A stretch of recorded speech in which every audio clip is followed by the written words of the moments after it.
Hello friends, welcome to my YouTube channel. पहले हम setup discussion करेंगे, स्विंग ट्रेडिंग सेटअप डिस्कशन करेंगे। And ये सेटअप अप्लाई करके कैसे आप सीपीएससी ईटीएफ से, central public sector enterprise ETF से 10 to 20% का रिटर्न जनरेट कर सकते हैं, वो देखेंगे। एंड लास्ट 1 ईयर पे ये सेटअप कितने टाइम अप्लाई हुआ एंड कितना रिटर्न जनरेट करके दिया, पर स्विंग कितना रिटर्न जनरेट किया वो देखेंगे। कहाँ पे हमारा एंट्री था एज पर सेटअप एंड कहाँ पे हमारा एग्जिट था एज पर सेटअप, वो देखेंगे। एंड ये सेटअप बहुत ही सिंपल एंड इजी है, आप इजीली इसको अप्लाई कर सकते हैं। एंड 9 to 6 जॉब करके भी आप इसको इजीली अप्लाई कर सकते हैं एंड एक रिटर्न जनरेट कर सकते हैं। एंड लास्ट ईयर का अगर आप डाटा एनालिसिस करेंगे तो सीपीएससी ईटीएफ में ये सेटअप 3 बार अप्लाई हुआ एंड तीनों बार पॉजिटिव रिटर्न जनरेट करके दिया। एंड पहला टाइम जो सेटअप अप्लाई हुआ था वो टाइम पे हमारा एंट्री था 30 रुपीज़ के आसपास, हमारा एंट्री था। एंड एग्जिट था, प्रॉफिट बुकिंग था 35.80 के आसपास, हमारा प्रॉफिट बुकिंग था एज पर सेटअप। वो सेटअप वगैरह भी एंड कहाँ पे वो सेटअप अप्लाई हुआ था, एंट्री एग्जिट पॉइंट, वो डिटेल हम चार्ट पे एक एक पॉइंट एनालिसिस करेंगे। तो पहला टाइम अराउंड 19% का पॉजिटिव रिटर्न जनरेट करके दिया। एंड सेकेंड टाइम फिर से 32 रुपीज़ के आसपास सेटअप अप्लाई हुआ था, एंट्री था 32 रुपीज़ के आसपास। एंड एग्जिट दिया 35.40 के आसपास, हमारा एग्जिट था। एंड अगेन 11% का पॉजिटिव रिटर्न जनरेट करके दिया।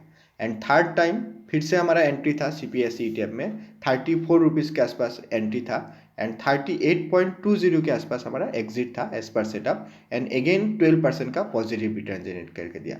तो अगर आप ये तीनों स्विंग रिटर्न ऐड करेंगे तो अराउंड 42% का रिटर्न होता है। तो ये सेटअप ने अराउंड 42% का रिटर्न जनरेट करके दिया, स्पेशली सीपीएससी ईटीएफ से 42% का रिटर्न जनरेट करके दिया। एंड अभी करंट मार्केट प्राइस चल रहा है 38 रुपीज़ के आसपास, करंट मार्केट प्राइस चल रहा है। मैं ये 15 फरवरी को ये वीडियो रिकॉर्ड कर रहा हूँ। तो चलिए अभी हम सेटअप डिस्कशन करते हैं। एंड सेटअप के लिए फर्स्ट टाइम फ्रेम हमारा वीकली रहेगा। वीकली टाइम फ्रेम पे हम चार्ट को एनालिसिस करेंगे। सेकंड इंडिकेटर हमारा 50 EMA रहेगा, 50 days exponential moving average indicator हम यूज़ करेंगे। थर्ड एंट्री के लिए हम बुलिश कैंडल, ये टाइप का कैंडल मोस्टली हम हैमर कैंडल प्रीफर करेंगे। एंड फोर्थ एग्जिट के लिए हम बेरिश कैंडल, ये टाइप का कैंडल हम प्रीफर करेंगे। एंड मोस्टली हम इन्वर्टेड हैमर कैंडल प्रीफर करेंगे। तो ये हमारा CPSC ETF weekly time frame chart है। यहाँ पे टाइम फ्रेम हम वीकली सेलेक्ट करके रखा है। एंड ये हमारा पीएससी इंडेक्स है, पब्लिक सेक्टर एंटरप्राइज इंडेक्स है। एंड जो हमारा ईटीएफ है, सीपीएससी ईटीएफ जो है, ये पीएससी इंडेक्स को ट्रैक करता है, निफ्टी पीएससी इंडेक्स को ट्रैक करता है। एंड निफ्टी पीएससी इंडेक्स में जितने भी टॉप कंपनी है उसमें इन्वेस्ट करता है, जैसे कि Indian oil corporation, ONGC, coal India, GAIL, power finance corporation, REC, Bharat electronics, oil India, BPCL. तो ये टॉप जो हमारा पब्लिक सेक्टर कंपनी है, पब्लिक सेक्टर एंटरप्राइज है, उसमें इन्वेस्ट करता है। तो सीपीएससी ईटी का जो हमारा सेटअप रहेगा वो हम पीएससी इंडेक्स में, निफ्टी पीएससी इंडेक्स में हम करेंगे, अप्लाई करेंगे। एंड जब हमारा एंट्री एग्जिट रहेगा वो टाइम पे हम सीपीएससी ईटीएफ में जाके हम ऑर्डर को एग्जीक्यूट करेंगे। हम पीएससी इंडेक्स में आ गए, निफ्टी पीएससी इंडेक्स में आ गए। एंड टाइम फ्रेम हम वीकली सेलेक्ट करके रखा है, तो यहाँ पे आप चेंज भी कर सकते हैं टाइम फ्रेम। तो हम वीकली टाइम फ्रेम रखेंगे। एंड यहाँ से हम इंडिकेटर को सेलेक्ट करना है, तो मैंने यहाँ पे सेलेक्ट करके रखा है 50 EMA, तो मैं यहाँ पे ऑन कर। तो ये हमारा जो रेड कलर का आपको लाइन दिख रहा है, तो ये हमारा 50 EMA लाइन है। तो सेटअप में क्या रहेगा फ्रेंड्स, जो ये 50 EMA लाइन है, तो जैसे ये 50 EMA के लाइन के नज़दीक आएगा, प्राइस नज़दीक आएगा एंड ऊपर रहेगा, वो टाइम पे हमारा ये सेटअप अप्लाई होगा। एंड जब ये प्राइस 50 EMA के नीचे रहेगा तो वो टाइम पे हमारा ये सेटअप अप्लाई नहीं होगा। जब बहुत ऊपर रहेगा तो देखिए ये यहाँ पे देखिए बहुत सारा डेविएशन आ गया था, तो यहाँ पे हमारा एंट्री नहीं रहेगा, सेटअप हमारा अप्लाई नहीं होगा। एंड जब 50 EMA के नीचे रहेगा तो वो टाइम पे भी हमारा सेटअप अप्लाई नहीं होगा। तो हमारा सेटअप अप्लाई होगा जब ये 50 EMA से सपोर्ट लेके प्राइस ऊपर जाता है, वो टाइम पे हमारा एंट्री रहेगा। या 50 EMA लाइन को जैसे ब्रेक करेगा, प्राइस नीचे आएगा, नीचे आके जैसे ऊपर ब्रेक करेगा, 50 EMA के ऊपर क्लोजिंग करेगा, वो टाइम पे हमारा एंट्री रहेगा। तो देखिए यहाँ पे बहुत डेविएशन आ गया था। एंड जब भी ये डेविएशन आता है, जो हमारा 50 EMA लाइन है उससे बहुत ऊपर रहता है प्राइस, बहुत सारा डेविएशन रहता है, तो वो टाइम पे प्राइस करेक्शन भी होता है। देखिए यहाँ पे बहुत डेविएशन आ गया था, तो यहाँ पे प्राइस करेक्शन हुआ। फिर से देखिए यहाँ पे डेविएशन आया, प्राइस करेक्शन हुआ, यहाँ पे देखिए डेविएशन हुआ, प्राइस करेक्शन हुआ, यहाँ पे भी थोड़ा डेविएशन आया था, प्राइस करेक्शन हुआ। तो आप ऊपर भी देख पाएंगे, तो देखिए यहाँ पे भी बहुत डेविएशन आ गया था। तो प्राइस 50 EMA के क्लोज रहने के लिए ट्राई करता है। तो जब ये नीचे भी आता है, देखिए नीचे भी आया, तो प्राइस देखिए फिर से यहाँ पे ब्रेकआउट करके ऊपर गया। तो ब्रेकआउट एंड सपोर्ट, ये दो कंडीशन में हमारा ये सेटअप अप्लाई होगा। तो चलिए अभी हम 2022 पे ये सेटअप कहाँ पे अप्लाई हुआ था, कौन सा पॉइंट पे हमारा एंट्री था, एग्जिट था, वो डिटेल हम यहाँ पे डिस्कशन करते हैं।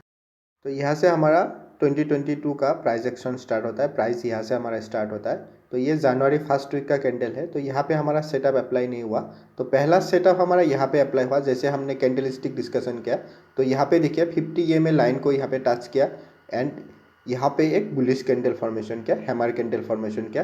तो यहाँ पे हमारा सेटअप अप्लाई होता है। तो देखिए यहाँ पे हमारा एंट्री बन जाता है, यहाँ पे हमारा एंट्री बन जाता है। देखिए प्राइस यहाँ पे बुलिश कैंडल फॉर्मेशन किया, बाद में देखिए प्राइस नीचे भी आया, तो ये रिट्रेसमेंट पे हमारा एंट्री हो जाता है। एंड एग्जिट के लिए हम नेगेटिव कैंडल देखेंगे, जैसे हमने डिस्कशन किया, इन्वर्टेड हैमर कैंडल या नेगेटिव कैंडल जैसे फॉर्म होगा, एंड जैसे उसका लो ब्रेक होगा तो वो पॉइंट पे हमारा एग्जिट रहेगा। तो देखिए नेक्स्ट वीक पे यहाँ पे बुलिश कैंडल फॉर्मेशन हुआ, तो यहाँ पे हमारा एग्जिट नहीं रहेगा, यहाँ पे भी नहीं रहेगा, क्योंकि ये भी एक बुलिश कैंडल ही फॉर्मेशन है। बाद में देखिए ग्रीन कैंडल, पॉजिटिव कैंडल, यहाँ पे भी पॉजिटिव कैंडल, यहाँ पे भी पॉजिटिव कैंडल। तो ये देखिए ये हमारा पहला नेगेटिव कैंडल फॉर्मेशन हुआ। तो यह ये कैंडल का आपका लो पॉइंट को मार्क करके रखना है। तो यहाँ पे हम बॉडी पार्ट सेलेक्ट करेंगे, तो ये हमारा लो पॉइंट होगा। तो जैसे ये लो ब्रेक होगा तो वो टाइम पे हमारा एग्जिट बन जाएगा। एंड देखिए यहाँ पे भी एक नेगेटिव कैंडल फॉर्मेशन किया, ये आपको ग्रीन कैंडल दिख रहा है बट ये इन्वर्टेड हैमर कैंडल, तो ये एक नेगेटिव कैंडल में माना जाता है। तो जैसे ये लो ब्रेक होगा तो वहाँ पे हमारा रनिंग कैंडल पे आप एग्जिट कर सकते हैं अगर आपका प्रॉफिट अच्छा है। एंड अगर आपने ट्रेल किया तो आपको ट्रेलिंग स्टॉप लॉस ले सकते हैं। एंड यहाँ पे अगर आप स्टॉप लॉस लगाते तो ये कैंडल के नीचे हमारा स्टॉप लॉस हो जाएगा, तो ये पॉइंट पे हमारा स्टॉप लॉस हो जाएगा। पहला एंट्री पे हमारा ये पॉइंट पर स्टॉप लॉस रहेगा। तो स्टॉप लॉस देखिए फ्रेंड्स, अगर आपने यहाँ पे भी एंट्री किया तो देखिए स्टॉप लॉस होगा 3% के आसपास हमारा स्टॉप लॉस रहेगा। एंड टारगेट देखिए यहाँ से भी अगर आपने एंट्री बनाया तो टारगेट देखिए ऑलमोस्ट देखिए यहाँ पे 15% के आसपास हमारा टारगेट दिया। बट अगर आप यहाँ से अगर रिटर्न कैलकुलेट करेंगे तो जैसे हमने दिखाया वहाँ पे 19% का, तो देखिए अराउंड 19% का रिटर्न जनरेट किया। एंड अगर आप कन्फर्मेशन पे एंट्री करते तो आपका रिटर्न थोड़ा कम हो जाएगा, वो केस में 15% के आसपास रिटर्न आ जाएगा। तो 3% के स्टॉप लॉस एंड 15% का टारगेट, तो 1:5 पकड़ सकते हैं आप। 1:5 का रिस्क टू रिवार्ड आ गया पहला ट्रेड में। तो ये लाइन वगैरह मैं डिलीट करता हूँ। तो सेकेंड सेटअप देखेंगे हम, सेकेंड सेटअप कहाँ पे अप्लाई हुआ था वो देखेंगे। तो देखिए यहाँ पे हमारा एग्जिट हो गया, क्योंकि यहाँ पे लो ब्रेक हो गया, तो यहाँ पे हमारा एग्जिट हो गया, फर्स्ट ट्रेड से हमारा यहाँ पे एग्जिट हो गया। तो फिर से हमारा एंट्री नहीं रहेगा। एंड देखिए यहाँ पे ब्रेक डाउन किया, जो हमारा 50 EMA लाइन है तो इसके नीचे आ गया प्राइस, तो यहाँ पे हमारा एंट्री नहीं रहेगा। तो यहाँ पे देखिए बुलिश कैंडल फॉर्मेशन किया, but according to our setup 50 EMA setup, तो यहाँ पे एंट्री नहीं होता है। तो प्राइस जैसे ऊपर जाएगा तो वो टाइम पे हमारा एंट्री रहेगा। तो देखिए यहाँ पे देखिए 50 EMA के ऊपर क्लोजिंग किया, वीकली चार्ट, वीकली कैंडल देखिए 50 EMA के ऊपर क्लोजिंग किया। एंड जैसे प्राइस देखिए नेक्स्ट वीक पे यहाँ पे रिट्रेस करने के लाया, तो वो टाइम पे हमारा एंट्री हो जाएगा। तो देखिए ये पॉइंट पे हमारा सेकेंड सेटअप में एंट्री हो गया। एंड एग्जिट के लिए देखिए यहाँ पे ग्रीन कैंडल फॉर्मेशन हुआ, तो यहाँ पे एग्जिट नहीं बनता है, यहाँ पे भी नहीं बनता है, यहाँ पे भी नहीं बनता है। तो ये हमारा पहला अलर्ट कैंडल बन जाता है। तो देखिए प्राइस नीचे आया था, बट जो वीकली कैंडल है, वीकली कैंडल फिर से ऊपर क्लोजिंग किया। तो अगर आप एग्जिट भी किया होता तो भी देखेंगे हम कितना रिटर्न आता है। अगर आपने रनिंग कैंडल पे एग्जिट किया होता तो भी देखिए यहाँ पे आपका 6% 7% के आसपास रिटर्न देता है। बट देखिए ये कैंडल ऊपर क्लोजिंग किया, तो एक्चुअल जो हमारा एग्जिट रहता है ये लेवल पे रहता है, ये लेवल पे रहता है। तो यहाँ पे देखिए लो ब्रेकडाउन हुआ था। तो यहाँ से अगर आप रिटर्न देखते तो देखिए अराउंड 10% का रिटर्न जनरेट किया। तो अभी हम थर्ड देखेंगे कहाँ पे हमारा सेटअप अप्लाई हुआ। जैसे हमने पहले डिस्कशन किया 3 बार ये सेटअप अप्लाई हुआ था 2022 पे, थर्ड टाइम कहाँ पे अप्लाई हुआ वो देखते हैं अभी। तो देखिए यहाँ पे फिर से एंट्री नहीं होता है क्योंकि ये 50 MA के ऊपर था एंड हमारा सेटअप अप्लाई नहीं हुआ था।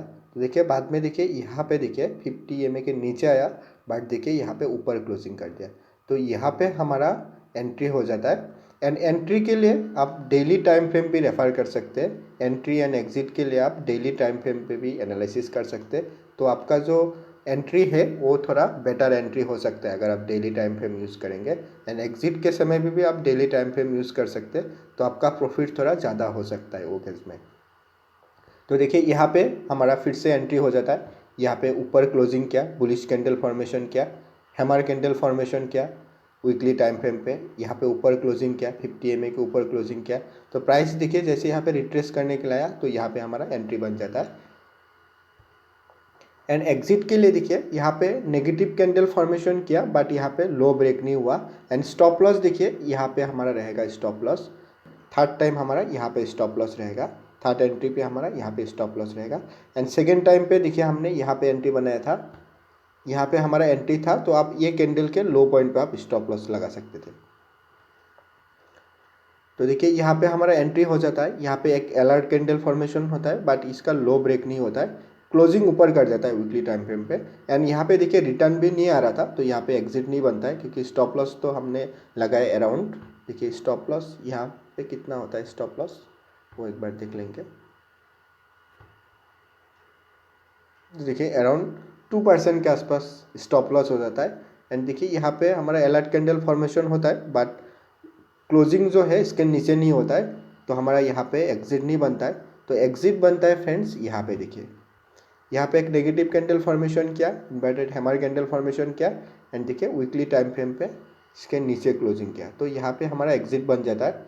तो यहाँ से अगर आप रिटर्न देखेंगे फ्रेंड्स, तो अराउंड देखिए 8% के आसपास। एंड अगर आप एंट्री थोड़ा डेली टाइम फ्रेम देख के अगर आप एंट्री करते तो आप नीचे भी थोड़ा एंट्री हो जाता है, तो आपका रिटर्न वो केस में थोड़ा ज़्यादा होगा। तो देखिए प्राइस फिर से यहाँ पे हमारा स्टॉप लॉस लिया, स्टॉप लॉस लेने के बाद देखिए प्राइस ऊपर गया, बाद में देखिए यहाँ पे फिर से हमारा नेगेटिव कैंडल फॉर्मेशन किया, जैसे हमने डिस्कशन किया, इन्वर्टेड हैमर कैंडल फॉर्मेशन किया, एंड देखिए यहाँ पे फिर से एक सेलिंग प्रेशर आया। तो अभी देखिए अभी हमारा अकॉर्डिंग टू आवर सेटअप देखिए यहाँ पे कोई हमारा सेटअप बिल्ड नहीं हो रहा है, क्योंकि प्राइस देखिए ये 50 MA के टच नहीं किया, एंड प्राइस बीच में है, मतलब बहुत ऊपर भी नहीं है एंड 50 MA के नज़दीक भी नहीं है। तो यहाँ पे हमारा सेटअप अप्लाई नहीं होता है। CPSE ETF का चार्ट में भी आप देख सकते हैं। तो हमने डायरेक्ट यहाँ से देखिए वो प्राइस वगैरह नोट डाउन करके आपको एक्सेल शीट में बताया, तो वो हिसाब से हमारा रिटर्न भी आ गया एंड एंट्री एग्जिट वो लेवल पे हमारा था। ये तो हो गया कंप्लीट सेटअप। CPSE ETF से स्विंग ट्रेडिंग करके कैसे आप रिटर्न जनरेट कर सकते हैं, एक स्विंग रिटर्न जनरेट कर सकते हैं, वो हमने डिस्कशन किया। एंड सेम सेटअप के ऊपर हमने डिस्कशन किया था Nifty 20, bank 20 and junior 20 ETF के ऊपर भी हमने सेम वीडियो बनाया था, सेम सेटअप के ऊपर हमने वीडियो बनाया था। एंड उसका लिंक भी मैं आपके रेफरेंस के लिए डिस्क्रिप्शन में रख दूंगा, तो वहाँ से आप रेफरेंस ले सकते हैं कैसे आप Nifty 20, bank 20 and junior 20 ETF से भी आप एक रिटर्न जनरेट कर सकते हैं, उसका भी आपको एक रेफरेंस आ जाएगा। एंड निफ्टी PSE इंडेक्स से CPSE प्राइस कैसे डिराइव होता है, CPSE ETF का बेसिक पॉइंट के रिलेटेड भी मैंने वीडियो अपलोड किया था, उसका लिंक भी मैं आपके रेफरेंस के लिए डिस्क्रिप्शन में रख दूंगा, तो वहाँ से आप CPSE ETF का बेसिक अंडरस्टैंड कर सकते हैं, बेसिक पॉइंट को अंडरस्टैंड कर सकते हैं।